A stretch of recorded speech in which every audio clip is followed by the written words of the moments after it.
On passe à Castres. Castres qui voulait passer la vitesse supérieure. Castres, après sa victoire difficile face à Northampton, visait l'exploit, pas n'importe où, en terre irlandaise, chez le Leinster, triple vainqueur de l'épreuve. Et pour ça, Castres pouvait compter sur le retour de Brice Dulin. Il était absent depuis 3 semaines pour un problème au genou. Dulin, de retour, est-ce que ça a suffi? Élément de réponse avec Frédéric Viard.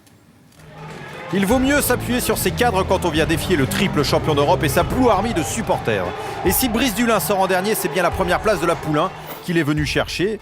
Même si en face, il y a Jimmy Goppers, l'ouvreur néo-zélandais, ne dispute que son 2e match de H-Cup.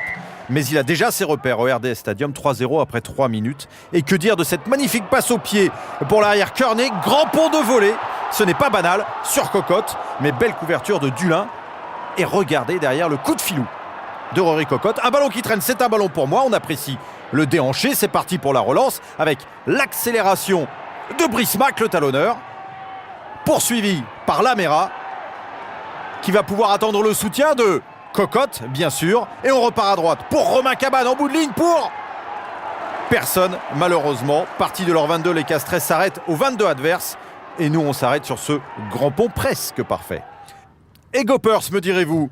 Eh bien le voici, tel un duel au soleil face aux perches, gagné par le Néo-Zélandais.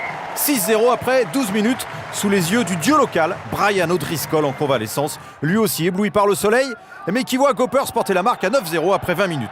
Jusque-là, Castres avait surtout accepté la domination du Leinster, mais voici les Tarnais qui se mettent à jouer, à l'image de Brice Dulin, encore lui, mais encore une fois, pour personne. Allez, ce n'est pas grave, on s'accroche.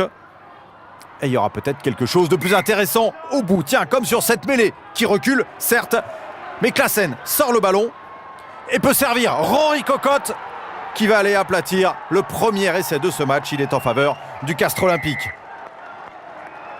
Pour le plus grand plaisir des quelques bérets qui avaient fait le déplacement. Une mêlée dominée ou intelligemment tournée et un 2 contre 1 d'école sud-africaine avec Claassen et Cocotte. 9-7 à la pause, à 2 pas du nouveau Lansdowne Road, tout brillant sous le soleil irlandais. Brillant, le Leinster l'est en revanche de moins en moins. C'est au tour de Castres de jouer au pied et avec le rebond. Dulin pour lui-même. Repris in extremis par McFadden et Goppers. Ce ballon qui va rester pour les Castrais. On retrouve Rory Cocotte. Pour Thalès, lui aussi au pied, dans le dos de la défense. Mais Dieu que l'embut de Dublin est étroit trop pour Palis qui ne peut attraper le ballon.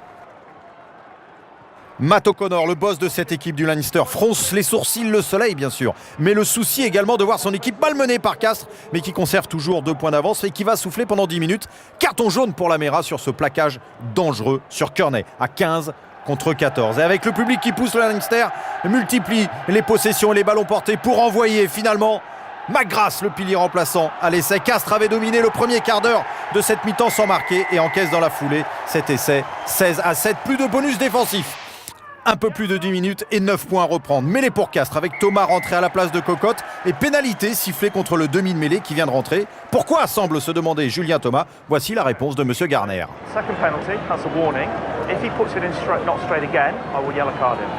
Claassen fait la traduction. 2 minutes plus tard, mêlée à nouveau. Et carton jaune, joint tout à l'heure, Julien Thomas ne comprend toujours pas cette pénalité.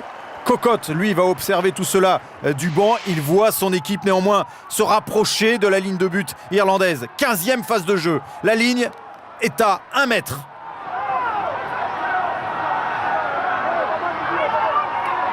Vandenburg qui prend le ballon et va aller de l'autre côté de la ligne. Vidéo demandée. Et là, c'est à vous de vous faire votre propre avis.